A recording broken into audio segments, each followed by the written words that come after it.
Podium Podcast. Lo mejor está por escuchar.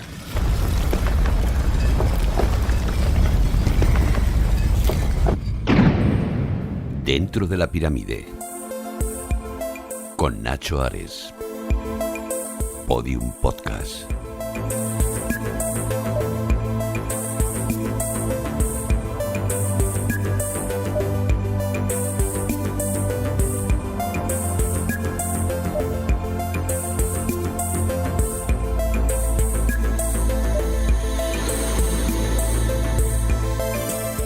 Bienvenidos a Dentro de la Pirámide.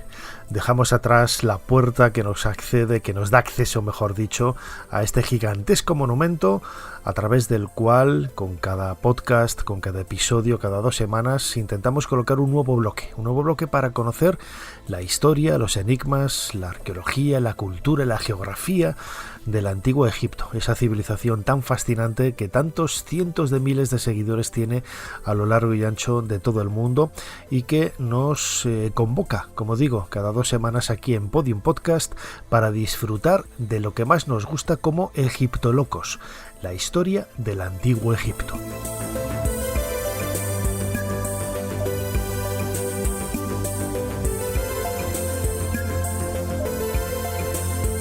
Recordad que podéis seguir todos los audios de estas 4 temporadas que hemos hecho ya de Dentro de la Pirámide en la aplicación de Podium Podcast, pero también lo podéis hacer a través de otras plataformas de audio como iVoox, como Spotify, como Google Podcast, Apple Podcast y todas las plataformas de podcast que se os ocurra, porque creo que estamos en todos los lugares. Ahí vais a poder encontrar los audios, la manera de dejarnos comentarios. Intentaremos interactuar con todos vosotros en la medida de lo posible, pero sobre todo tomar temas para poder seguir colocando bloques, como digo, en esta pirámide para hacerla cada vez más alta, más grandiosa y más espectacular. Y precisamente de una de esas propuestas que habéis hecho vosotros relacionado con la geografía que yo decía antes del antiguo Egipto es la idea que vamos a desarrollar en este nuevo programa, el Nilo.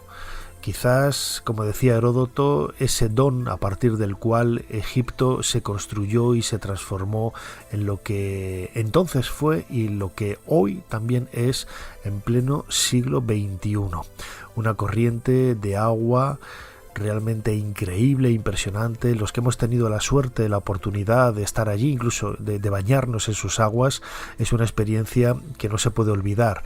Es un río que ha dado vida no solamente a esta zona nororiental de África, sino también a varias culturas, a varias formas de pensamiento y sobre todo en la raíz y en el corazón de este podcast, Dentro de la Pirámide, el antiguo Egipto, el Egipto de los faraones, no hubiera sido lo que fue si no llega a ser por la presencia de este río Nilo. Precisamente, este es el sonido de sus aguas.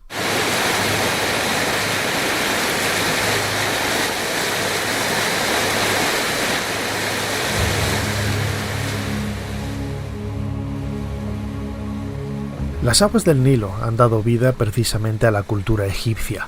No hay que olvidar que en algún momento hacia el 6000 o incluso el 5500 antes de nuestra era, el norte de África comenzó a desertizarse y muchas de esas poblaciones que deambulaban por esta zona meridional del continente empezaron a emigrar hacia el oriente, hacia el lugar por donde salía el sol, acabando en el Valle del Nilo, un lugar en el que existía ese fastuoso río que recorría todo el valle de sur a norte y desembocaba en el Mediterráneo en un delta realmente frondoso y que permitía, pues sabiendo controlar las aguas, sabiendo controlar las zonas de cultivo, pues una vida pues muchísimo más agradable y muchísimo más sencilla de la que se podían enfrentar en esas zonas desérticas que empezaban a dejar atrás. No olvidemos, por ejemplo, las pinturas rupestres que hay en el desierto líbico de Egipto, por ejemplo la cueva de los nadadores, que en realidad es un circo rocoso, ¿no?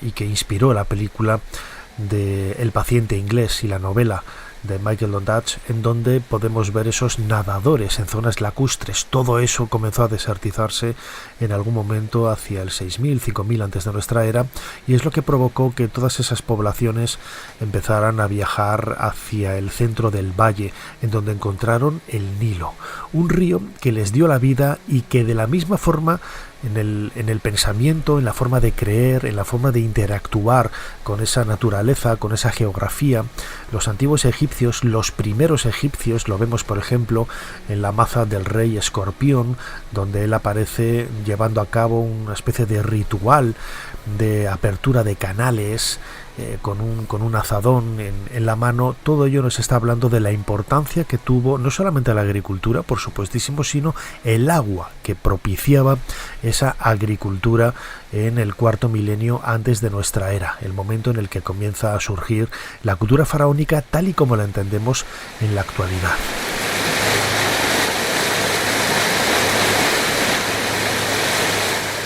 El Nilo pronto se convirtió no solamente en una fuente de riqueza, en una fuente de alimento, en una fuente que propiciaba pues la vida, sino que también era una carretera, una vía, tanto para conectar el sur con el norte como para conectar el este con el oeste. Hay que pensar, por ejemplo, es algo muy curioso, en el antiguo Egipto no había puentes. La gente para ir de una orilla u otra se trasladaba por medio de embarcaciones, y para realizar trayectos de norte a sur o de sur a norte se hacía a través de embarcaciones por el Nilo, de una forma curiosa y que también queda reflejado precisamente en la escritura jeroglífica. Cuando la navegación era de norte a sur, es decir, en contra de la dirección del agua, se utilizaban las velas abiertas de las embarcaciones. Esto es lo que aparece escrito en los jeroglíficos, un ideograma, un dibujo de una embarcación con las velas abiertas. En cambio, cuando el traslado era de sur a norte hacia el delta, siguiendo la corriente del Nilo, las velas iban cerradas, aprovechando precisamente la propia velocidad del agua. Esto queda, como digo, patente, ¿no?, en esa escritura jeroglífica para describir si se viajaba hacia el norte o hacia el sur, y es un elemento que da empaque, da fuerza un poco a la propia importancia que tenía el río Nilo en el antiguo Egipto. Vamos a escuchar un pequeño fragmento de un documental de televisión, La historia del Nilo, en donde se nos habla de las fuentes de este río tan misteriosas y que tanto también cautivaron la imaginación de los antiguos egipcios. En 1858, un explorador británico se propuso resolver el misterio del Nilo. Proclamó el lago Victoria la única y auténtica fuente del Nilo. Pero había un pequeño problema. Estaba equivocado. El lago Victoria aporta tan solo una fracción de las aguas del Nilo. La fuente principal se encuentra en las accidentadas tierras altas de Etiopía. Las riquezas de Egipto son un regalo del lago Tana. Más del 80% de las aguas del Nilo provienen del Nilo Azul y de los tributarios de Etiopía. Conduciré al primer grupo de expedicionarios que bajará todo el Nilo Azul desde aquí en Etiopía hasta llegar al Mediterráneo. 4.800 kilómetros.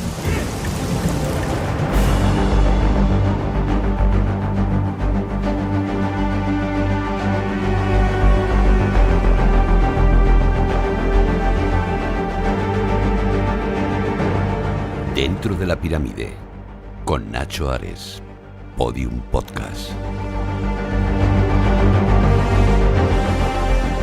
En realidad fue un español, Pedro Páez, un religioso de la Olmeda de las Fuentes, quien en el año 1622, es decir, hace poco más de 4 siglos, descubrió las fuentes del río Nilo, en ese río Nilo Azul, es decir, siendo el primero, el pionero, mucho antes, más de 2 siglos y medio antes que los británicos llegaran a esas fuentes en el siglo XIX. Es parte de esa historia que, como siempre, pues o no nos gusta hablar de ella, o siempre hay alguien que intenta hacer sombra sobre este eco. Y es una evidencia más que demuestra el interés y el misterio que había alrededor del origen del río Nilo, que luego redundaremos un poquito más en ello a través de la figura de Heródoto. Heródoto, precisamente, este autor griego, este viajero, este periodista, este historiador, este padre de la historia que decía Cicerón, es el primero en hacer hincapié en una idea. El antiguo Egipto es un regalo de este río, el Nilo. Vamos a escucharlo ahora en la voz de Julio López. La frase clásica es: Egipto es un don del río Nilo. En realidad él no mencionaba el nombre, decía solamente del río, pero es una forma de entender que realmente nada, absolutamente nada de lo que existía en la época de los faraones, y podríamos decir también que en la actualidad, sería posible sin la existencia de este río, algo que también es un denominador común con otras culturas del mundo antiguo, ¿no? Recordemos, por ejemplo, el Tigris y el Éufrates son los ríos que dan vida en Mesopotamia. En el río Indo, pues a la cultura del Indo, ¿no? El río Amarillo, por ejemplo, a las culturas de China. Siempre tiene que haber un gran río que es la fuerza vital, ¿no? Que marca un poco el devenir y el desarrollo económico, social, cultural, religioso, como vamos a ver ahora también, en este caso en el Antiguo Egipto. Vamos a escuchar en la voz de Julio López ese fragmento de la obra de Heródoto en donde se nos hace hincapié en eso. Egipto es un don del río, el Nilo. Y lo que decían sobre su país me pareció acertado. En efecto, para un hombre dotado de capacidad crítica es realmente evidente, aun sin haber sido informado con anterioridad, solo con verlo, que la zona de Egipto a la que los griegos llegan con sus naves es para los egipcios una tierra ganada al mar y un don del río.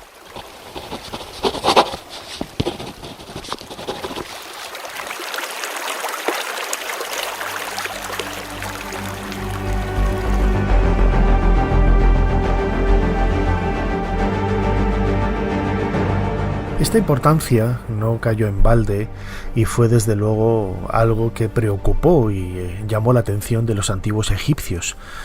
Ellos, precisamente, su panteón tenían una divinidad andrógina llamada Hapi, y digo que es andrógina porque es un nombre masculino y una representación masculina, pero aparece siempre representada con pechos, es decir, una mezcla de hombre y mujer de color azul, como eran las aguas del río Nilo, y que aparece en muchas ocasiones portando ofrendas, portando ricas viandas, ricos alimentos, precisamente porque era el que traía todos esos beneficios para la comunidad, para la población, para las gentes.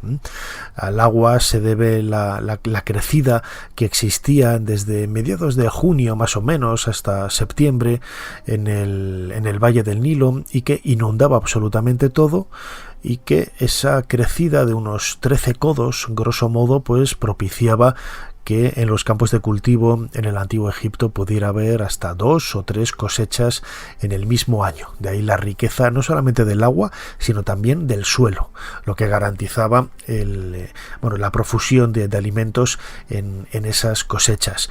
Hapi, este dios, aparece representado en algunos lugares, de algunos pasajes, por ejemplo, del Libro de los Muertos, como una divinidad importante encargada de traer alimento al difunto para ese viaje al más allá, pero quizás desde el punto de vista estético una de las representaciones más conocidas es ese emblema, ese icono, ese esquema casi estatal, ¿no? La representación de la unión del Alto y del Bajo Egipto, donde vemos dos figuras del dios Hapi enfrentadas, atando dos tallos de loto y de papiro, el Sematawi, la unión de las dos tierras, como emblema precisamente, como digo, del Alto y del Bajo Egipto.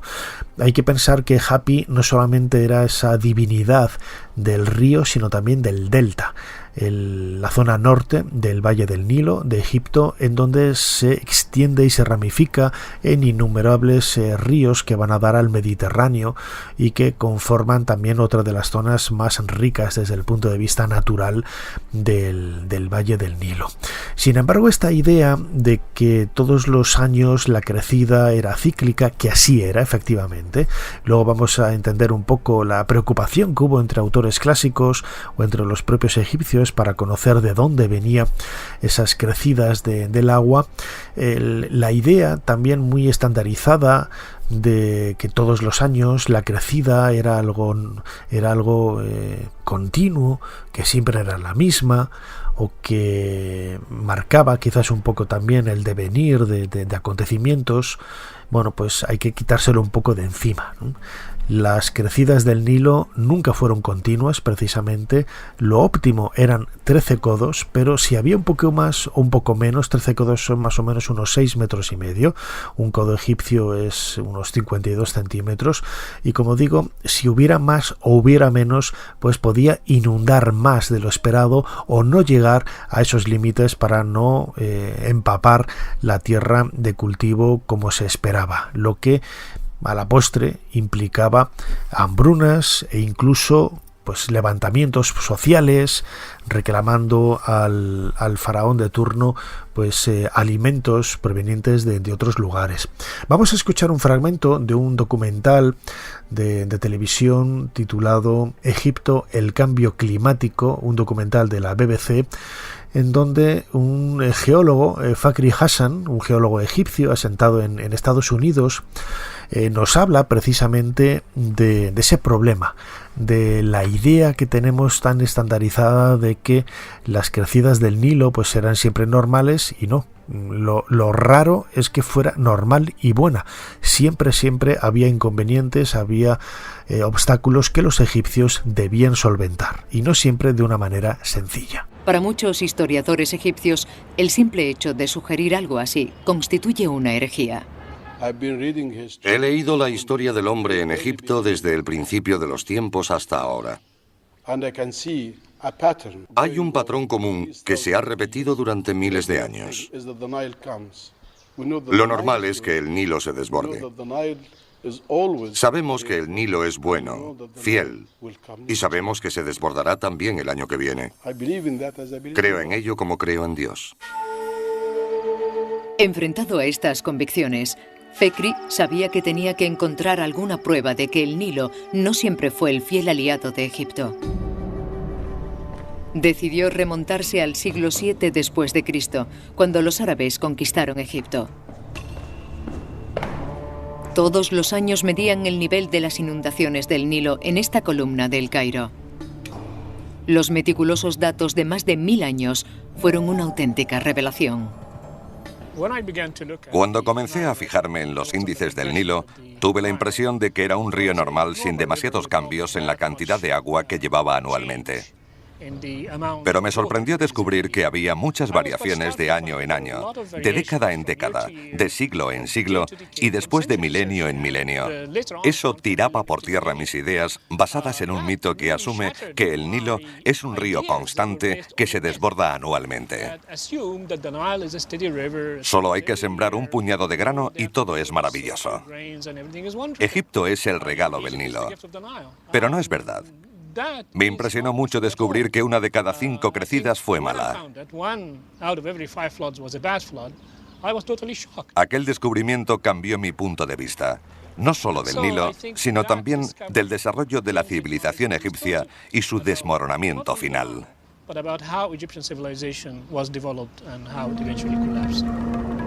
Fakhri también descubrió que solo un pequeño descenso en la crecida podría tener desastrosas ramificaciones. Una lección aprendida por uno de los más grandes estrategas militares europeos. En 1791 y 92, la crecida del Nilo se quedó a tan solo 1 o 2 metros de la media, pero la gente moría de hambre, había disturbios y las consecuencias políticas fueron lamentables. Enterado del debilitamiento del país, Napoleón aprovechó la ocasión y conquistó Egipto.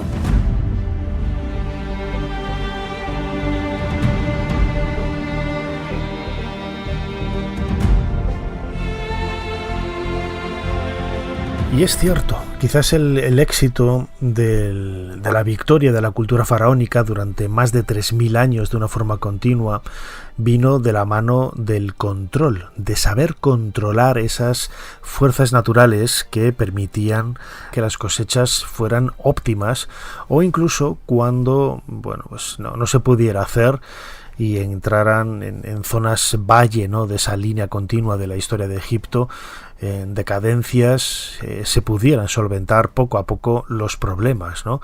Hay que pensar que la historia de Egipto no es una historia lineal, no es una historia de éxitos, no es una historia de victorias durante todos esos 3000 años, sino que hubo varios periodos intermedios. El primero, después de la época de la construcción de las grandes pirámides, como dicen estos investigadores, como dice Fakhri Hassan, por ejemplo, quizás devino por culpa de la presencia de una serie de crecidas muy pobres del río Nilo que provocaron una serie de problemas y de hambrunas que también nos ha llegado a través de testimonios escritos y algunas representaciones iconográficas de la época.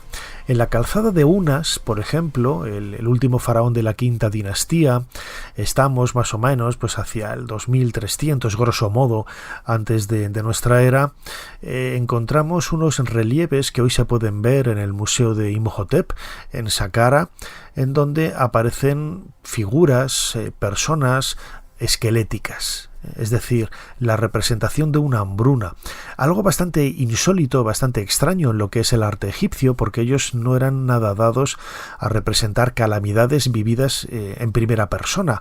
Sí que describían las calamidades de los demás para reforzar esa idea de victoria sobre los enemigos, pero nunca escribían y nunca dibujaban, representaban desde el punto de vista artístico en relieves o en pinturas derrotas como en este caso suponía la presencia de esos beduinos esqueléticos en los relieves de la calzada de Unas. La egiptóloga Joan Fletcher, en su documental de televisión Mi historia de Egipto, nos habla así de estos relieves tan insólitos, tan extraños en la calzada de Unas. Talladas en sus paredes se encuentran escenas de las dos caras de la vida, las fuerzas del orden y del caos. Primero retrata una versión idealizada de Egipto, una época de plenitud. Aquí se pueden ver escenas típicas de un templo egipcio o contexto fúnebre. Escenas de la abundancia de Egipto. La fruta, las verduras, los cultivos, la carne, el pescado, toda la riqueza de la naturaleza de Egipto que era llevada a la tierra mediante el buen hacer del rey, proveedor de la abundancia, intermediario de los dioses. Pero esta calzada contenía algo más inquietante. Muestras del trabajo de las fuerzas oscuras. Adentrándose en la calzada surge otra imagen. La cara contraria a la abundancia. Esta imagen tan inusual se expone en el Museo de Saqqara. Es realmente una de las obras de arte del Antiguo Egipto más evocadoras y reveladoras. Aquí se ven las fuerzas oscuras actuando. Tenemos dos filas de víctimas demacradas por la hambruna. Esta pobre gente está débil debido al hambre, se caen, sufren. Esto es prácticamente el Antiguo Egipto enfrentándose a la realidad. Se cree que estos son los beduinos que habitaban la periferia desértica de Egipto. Esta idea de sufrimiento, las fuerzas del caos, se encuentran en las afueras de Egipto, pero se está acercando al Valle del Nilo. Egipto se está empezando a dar cuenta de que el caos no se encuentra tan lejos. El Antiguo Egipto empieza a sufrir.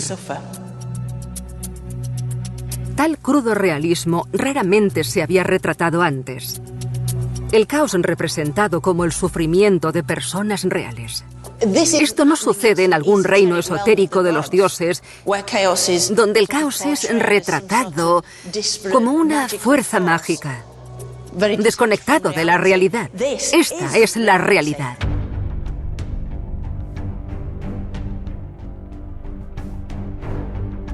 Dentro de la pirámide, con Nacho Ares, Podium Podcast.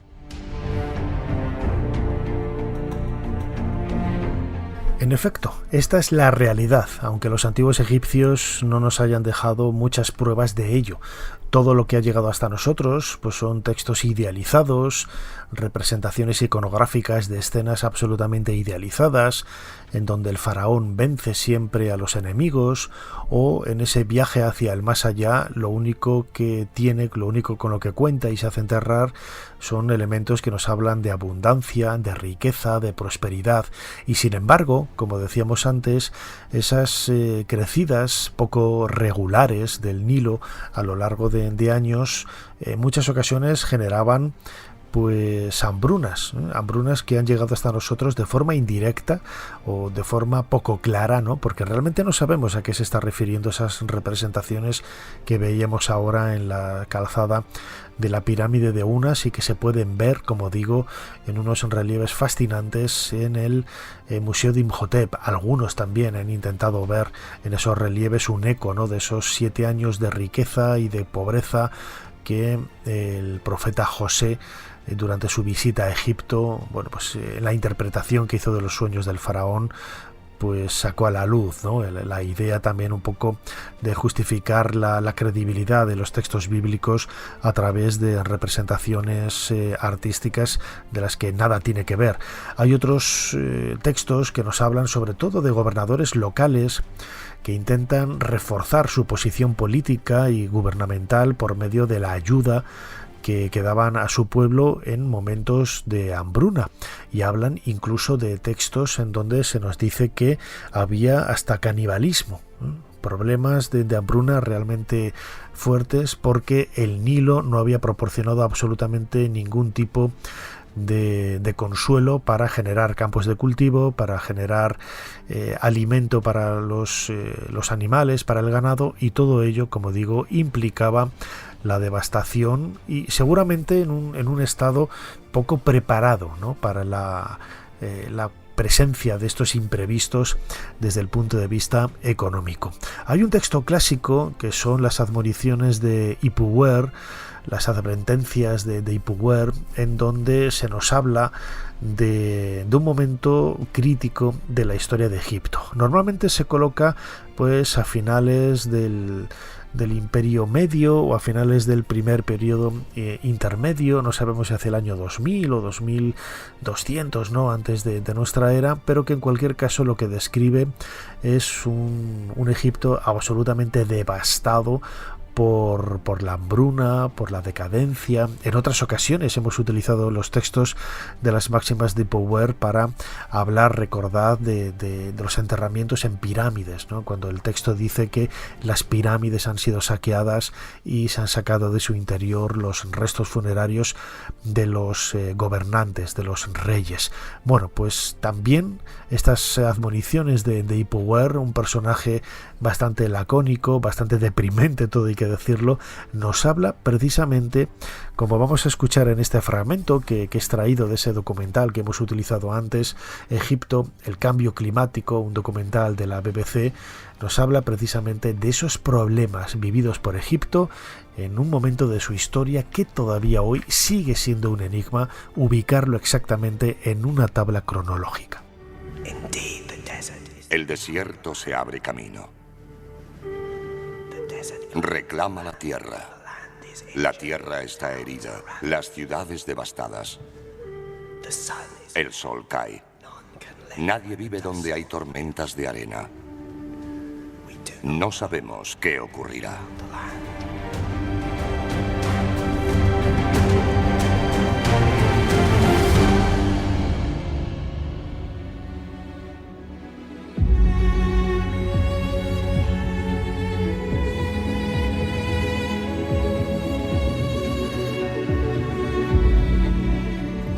Esto nos tiene que hacer pensar también en una realidad que en pocas ocasiones somos conscientes. El desierto se ha ido abriendo camino con el paso de los siglos y de los milenios, ¿eh?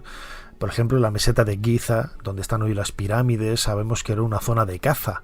no un desierto yermo tal y como lo vemos en la actualidad. Y hasta ahí, hasta el pie de las pirámides, llegaba el río Nilo.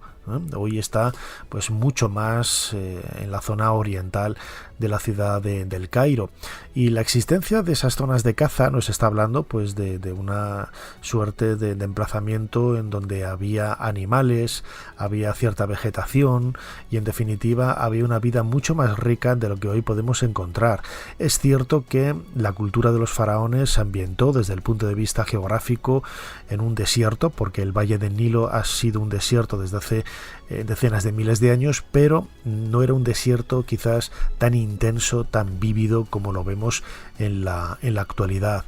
Y los egipcios tuvieron que luchar con ello con los medios con que contaban, ¿no? Por ejemplo, sabemos que las crecidas del Nilo les permitió pues repartir el agua en zonas de cultivo, hacer cuadrículas, estructurarlo desde un punto de vista geométrico. Los autores griegos, por ejemplo, decían que el nacimiento de la geometría nace en Egipto precisamente cuando tuvieron que parcelar las zonas inundadas por el agua para poder realizar esas cuadrículas y en ellas realizar cultivos.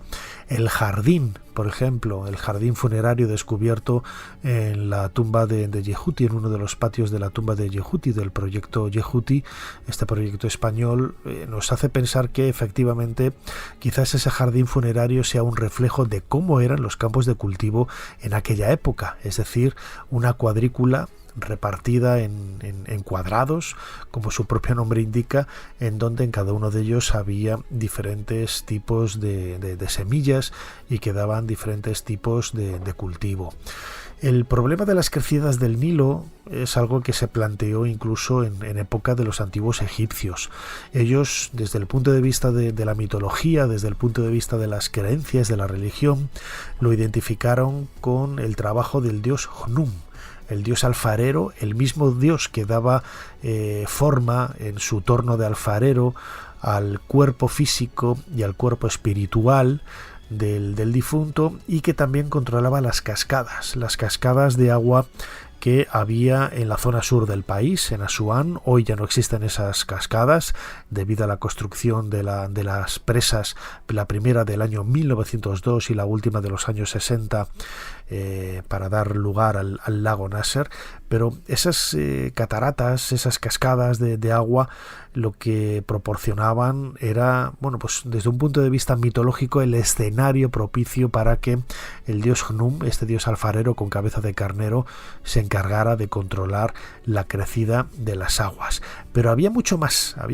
allá, ¿no? Heródoto, cuando en el siglo V este historiador griego llega a Egipto, llega al Valle del Nilo, es el primero en preguntarse, bueno, ¿de dónde viene el agua, ¿no? Para que de una forma cíclica, más o menos, ya sea con mayor o con menor agua, pero cada mes de junio, más o menos en el solsticio de verano, coincidiendo con esta fecha también mágica y la aparición de la estrella Sirio en el firmamento, las aguas del río crezcan pues hasta 6 metros de altura, ¿no? La inundación óptima. Y estas son las explicaciones que él daba en esa investigación in situ sobre el terreno que hizo hace prácticamente 2500 años.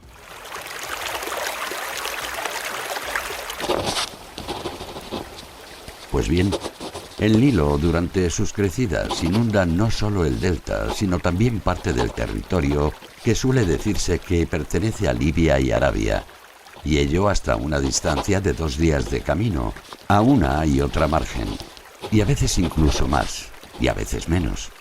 Ahora bien, sobre la naturaleza del río no pude obtener informe alguno ni de los sacerdotes ni de ninguna otra persona.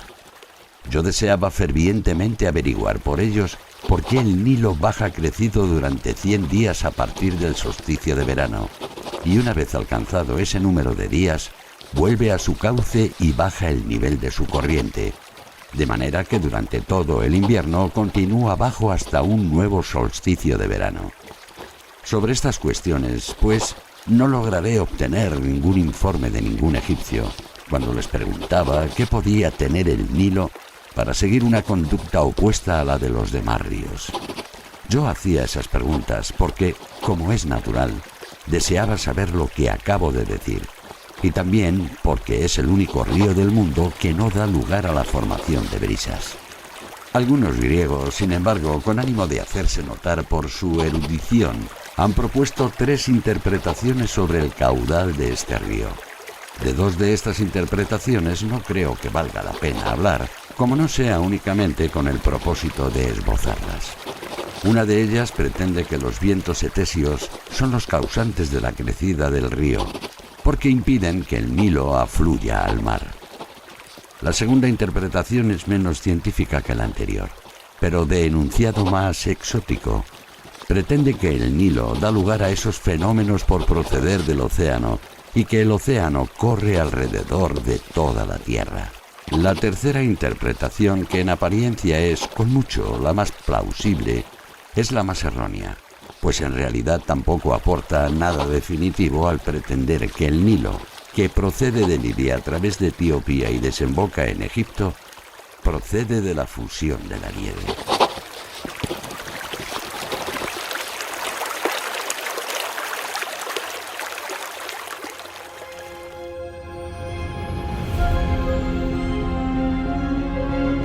Dentro de la pirámide, con Nacho Ares, en Podium Podcast.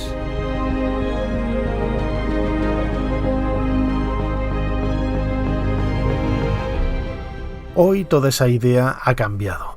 Hace unas semanas colocábamos un nuevo podcast dedicado al salvamento de los templos del lago Nasser, en donde dábamos mucha información también, ¿no?, acerca del origen de estas crecidas y de lo que suponía en la antigüedad para los antiguos egipcios como una fuente de vida, y en el presente, ya en el siglo XX, como un elemento, bueno, pues quizás desestabilizador y de destrucción para los monumentos, ¿no? Porque en el momento en que llegaban las crecidas, el río desbordaba muchos de esos monumentos, ¿no? Y la crecida, sobre todo a la llegada de la construcción del lago Nasser en la década de 1960, pues ponía en peligro absolutamente el patrimonio, quizás algunos de los templos más importantes de la historia de Egipto, como el templo de Isis en la isla de Philae, en Asuán, o sobre todo el templo de Abu Simbel, construido por Ramsés II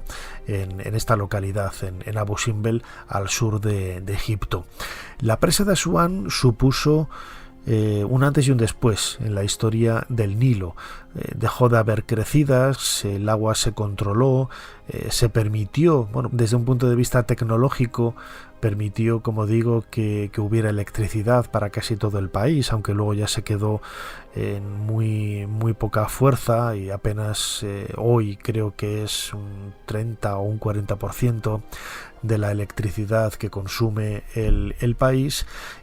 Pero en aquel momento, en la década de 1960, fue un verdadero invento y una obra faraónica, ¿no?, como se nos explica en este audio que vamos a escuchar ahora del nodo, de esas noticias y documentales de la España de los años 60, en este caso es de enero del año 1964, en donde en un viaje institucional del gobierno español, de algunos ministros a Egipto para conocer a Nasser, el presidente, y bueno, pues entablar una serie de relaciones económicas y culturales, se visitó la presa de Asuán, con, bueno, pues la sorpresa que generó en los periodistas españoles que acompañaron, y sobre todo a los periodistas que, encabezando este documental del nodo, luego se comunicó a todo el país a través de esos documentales de pocos minutos que se colocaban al comienzo de las películas en todos los cines de España.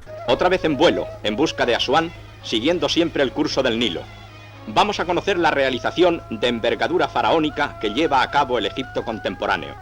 Es una obra de ingeniería de las más importantes de cuantas hasta ahora se han realizado en el mundo.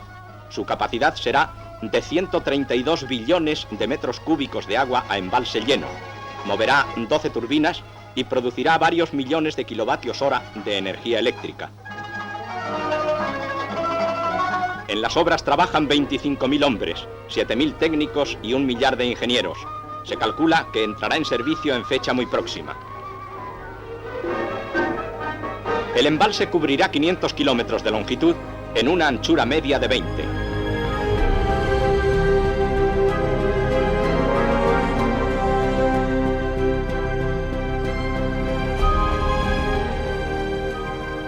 Podríamos seguir navegando por las aguas del Nilo durante horas y horas. Es mucha la historia que hay que contar, no solamente como decíamos, insisto, hace unas semanas en ese podcast dedicado al salvamento de los monumentos por la construcción del lago Nasser hace prácticamente 50 años, sino también la propia historia del río Nilo y su influencia en el antiguo Egipto. Hoy a los grupos que acompaño en los viajes que realizo en verano o en navidades o en primavera, muchos disfrutan de una forma extraordinaria de ese crucero de 4 días por el Nilo, ¿no? Es quizás una manera muy viva, ¿no?, de recordar o de recrear cómo se debían de sentir los antiguos egipcios navegando por ese río caudaloso gigantesco que recorre esta zona oriental de África de sur a norte para desembocar en el delta, en ese gran verde, ¿no?, que decían los antiguos egipcios para referirse al delta y seguramente también al mar Mediterráneo que luego se abría un poco más al norte.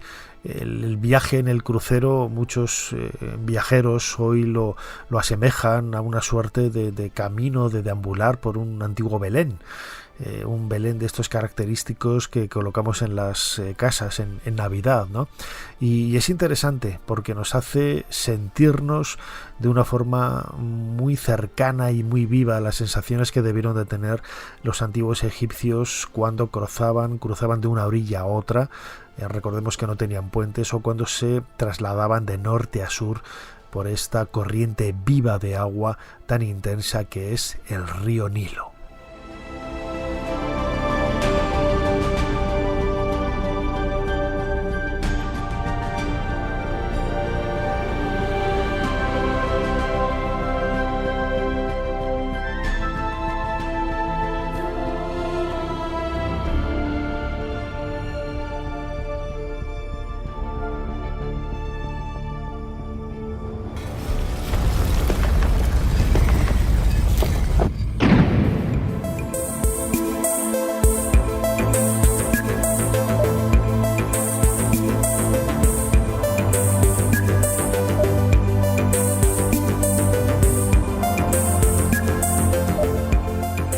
Espero que hayáis disfrutado de este nuevo podcast, aquí en Podium Podcast, dedicado en esta ocasión al Nilo.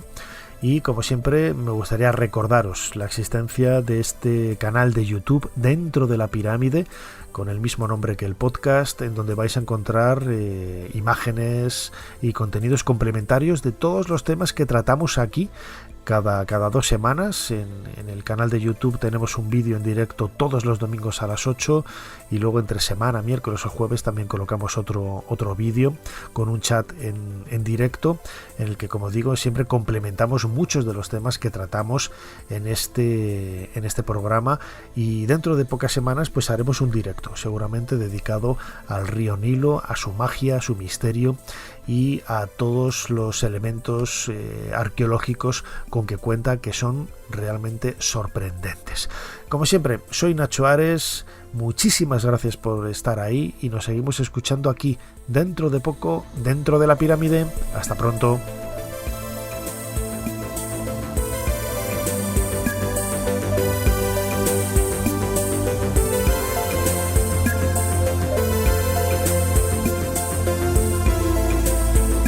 Dentro de la pirámide, con Nacho Ares, Podium Podcast.